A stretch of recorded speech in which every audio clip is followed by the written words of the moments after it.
أعوذ بالله من الشيطان الرجيم.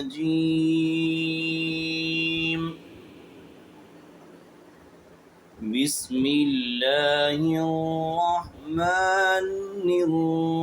الرحيم.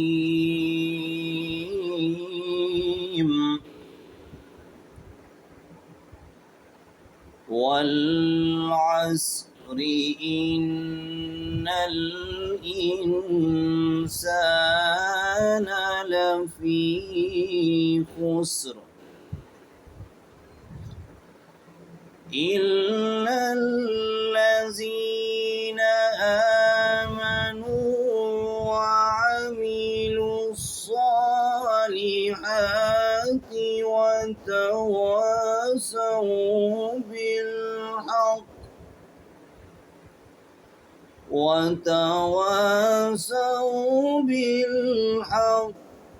وتواصوا بالصبر. صدق الله